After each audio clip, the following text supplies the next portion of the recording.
Hey guys, what's up? Green Machine Sam back with another video, and today we have episode 17 of Washington Football Team 20-year rebuild. I actually recorded this probably about a month ago, to be honest. So I'm not entirely sure what goes on. I know what happens more or less to some of these players and what goes on for the most part, but I'm not 100% sure of how it happens when it happens. So this will be kind of something new for me as well because I recorded this so long ago. I just haven't had time to record a lot of these normal videos that I have, like rebuilds and Madden content and stuff like that, just because of a lot of stuff going on. But I'm not going to get into it. Let's get into it. The team's looking real nice after Season 16. I think one of the best things about this team is just the amount of talent and the amount that I don't have to hope one player performs. That's definitely something that you have to look forward to. Alani Franklin's coming along real nice. Spence is coming along nice. Beckham's looking good. Or Earl Wallace, he was a goddamn find, you know. And so is Maillard and Coolidge, of course. But let's just keep it going. This team looks really nice, and it has virtually no weaknesses. I think the biggest weakness is probably O-line and probably that third wide receiver. But you know, it's still a very good team, and I think it's one of the better teams we've put together. I don't think it's quite what we were in, like, Season 7 when we had, like, Oliver and Young and all those guys and just, like, the full team built, but I think it's definitely good. So Carl Garrison had a pretty good game, but we ended up trading Kirksey and Massey. Massey was coming off contract. Kirksey was coming off contract. Pretty sure I had some younger guys. I had Brandon Marshall. I had another outside backer. Trevon Smith, Logan Gray, and a seventh go for Greg Toller. He's just going to be a third back. He's good overall. He's a guy that we signed that didn't get a whole ton of, potential. Brandon Marshall has to get re-signed, though, and that's part of the reason why we did trade Kenneth Massey. I didn't want guys walking for free. That's something I notice if I ever watch rebuilds. I don't really watch rebuilds anymore on YouTube, but if I watch a rebuild on YouTube, it's just like a lot of the YouTubers, sorry if I just burped into the mic a little bit, don't trade away guys that are coming off contract. Like, even if they know they're not going to re-sign them, they just let them ride out the contract. I'm just like, I'd rather get somebody developed. I'd rather get somebody started off in the development progress, and I'd rather get them going. But that's not the here nor there. Team still looks good. It's just we have a couple weak spots now. Covington needs to start taking the right steps and become that good third linebacker. I don't need him to be anything special. Alani Franklin's already becoming one of the best safeties in the league next to Eric Ash. And with Eric Ash probably slowly regressing over the next couple of years, that is good news. Orlando Phelps, looking real nice. Both the defensive tackles that we took, both the defensive tackles we have, Amos and Phelps, are both looking insane right now.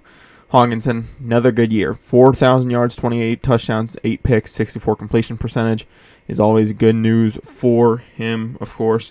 Cam Allen, 1,160 rushing yards, 17 touchdowns. Brandon Marshall with 509 rushing yards and 9 touchdowns. Greg Toller even had 400 with 5 touchdowns. So that's looking real nice. I wish there was a way where you could specifically go in and say, hey, I want this guy to get blank percentage of the reps, 1,000 yards for Street, 4 touchdowns, 900 yards and 8 touchdowns for Arthur, 700 yards and 9 touchdowns for Garrison, and 649 yards and 5 touchdowns for Contreras. I think Contreras is either first or second year. I don't remember. Not like first or second year playing in general, but first or second year starting after Pat retired. We've had a long list of good tight ends. We traded for Travis Kelce. We later traded for Pat, and now we have Manu Contreras. He's our first homegrown talent, but still we've had some pretty good tight ends throughout these last 17 years. 3 people over 100 tackles. Alani Franklin, you guys will be surprised of how good he actually becomes. Multiple people get over 10 sacks. 10 tackles for loss. 8 sacks for Amos, 6.5 for Phelps, 6.5 for Elbray. I don't know why he's rushing the passer, but he is. 6 for Lau, 5.5 for Ezekiel Slaughter, 4 for Kerry Daniels. I don't know why the middle linebacker's rushing. 2 for Sammy Wells, and a couple for other players. Kerry Daniels with 4 picks, Ellabray with 3, Spence with 3, Wallace with 3, Franklin with 3, Beckham with 2, Greer for 2, and Justice Heath with 1. So we're definitely getting turnovers, we're definitely getting pressure on the QB, and we're definitely helping out our offense by slowing other offenses down. I think defenses get you to the playoffs. I think offense wins championships, and just everything in between wins you the Super Bowl. Lonnie Franklin, though, putting up some insane numbers. Already in his second year and already above a 90. He's been absolutely insane. I think Eric Ash has definitely helped out. And I love Gordon Davis. I love our former safety in Gordon Davis, who is 6'4" monster, basically a linebacker back there, kind of like Cam Chancellor. But goddamn, Lonnie Franklin's already a better strong safety than he ever was. And that's no disrespect to Gordon Davis. I think he's definitely one of those guys where he's going to be great in terms of your team and remembrance. But fuck, man, Lonnie Franklin's already great. Chris Smart, one of our former QBs, is up there in MVP. So. Offensive Player of the Year, I don't think we had anybody, or if we did, Hawkinson at 9. Yeah, see. Nothing too special. Kerry Daniels wins Defensive Player of the Year, so him winning that is going to help out. Brandon Ellabray at 3 also. Brandon Ellabray is always there. He's another... I would love to go back and do like a video of like showing like when we drafted somebody and like showing like just how good they were, but I don't really have many like videos of many of these players, which is kind of weird, so I can't really do that. But like Brandon, I went back and watched, or I didn't go back, I was looking for something in one of the videos. I was looking for a player, and we drafted, I think it was Slaughter. No, it was Lau.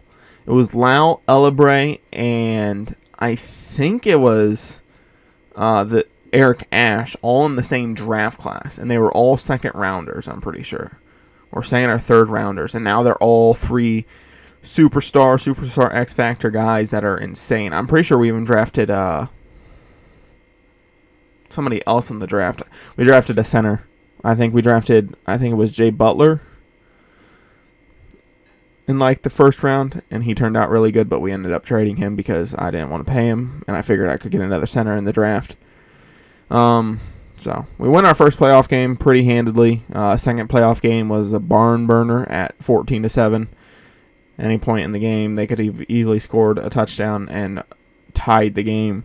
But we end up moving on here, passing the Bears in the playoffs. So we will move on to the next round. So looks like we'll be taking on the Baltimore Ravens if we get to the Super Bowl at all. More than likely. I think they still have Lamar. I think this is Lamar's last year, if I recall correctly. They had a little bit better of a rushing attack, but that passing attack for us really came in handy. Good running backs are good. They win you games, but quarterbacks will ultimately put you over the top.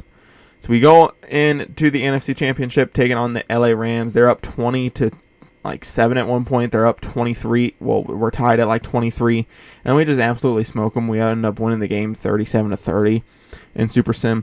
That rush attack probably put them in the ground. Granted, 2 takeaways does help. I think that second takeaway really does put us over the top. I didn't even pick their uniforms because, no offense, these are some ugly-ass uniforms. I would have picked something better. But we end up winning. Brian Winters, I know he was I'm pretty sure he was in the MVP conversation. Didn't quite win it, but that's whatever. So in the Super Bowl, we go up 6-0, 9-0. So our field goal kicker's having a day. JJ Maillard is having a good day. Then we go up 22-0, 25-0, and then we end up winning 25-7 in Super Sim. You know, I can't sit here and be like, yeah, we're overpowered because I know how to sign people and that AI and Madden doesn't. Like, that's not my problem. I can't say we're overpowered because we're winning in Super Sim. Lonnie Franklin.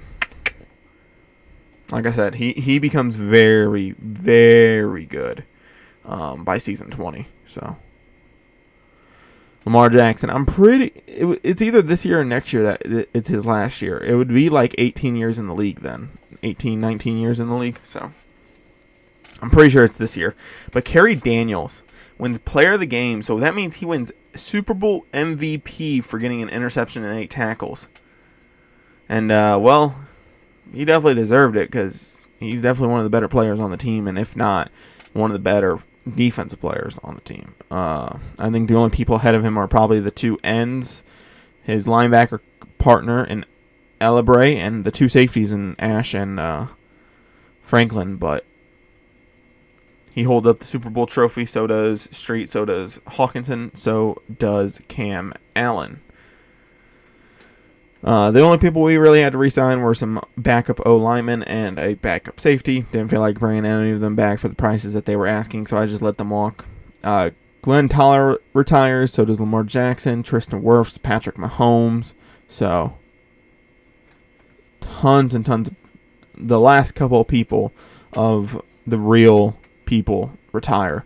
We are trying to bring back Macklin, Rhodes. We're bringing in Byron and a couple other guys. We're trying to bring back Jose Ramos. Jose Ramos, longtime corner for us. We ended up trading him away when him and Beckham became too expensive. Now the question is, do we want to pay somebody like Cole Amos, like a top 5 guy in his 5th year? So, and another guy in, I don't know who this is. I didn't fucking see. I don't have my glasses on. I don't know why I sat here for so long. Jeremy Jones. Oh, the guard. Yep, a really good guard. So Jose Ramos, Osgood, Jones, Cobb, and Macklin all return. I know Cobb doesn't make the final team. I know Ramos and Jones definitely do, but I don't know who else makes the team. Chris Huddick, another good center. You know, centers are so easy to draft, and that brings me to another point. I am making a draft class. Now, it's going to be very star-studded, and it's going to be a little overpowered, and the overalls are going to be a little bit skewed, especially for like positions like running back. Because running back after like 7 years in the league, you don't really have any like 3-down backs, so I'm trying to fix that. Travis Wallace, Earl Wallace's brother, we're drafting Ed Orr, another good tight end, to bring him in. He looks good, another backup, because I think we do have to trade the other one because he is coming off contract here soon.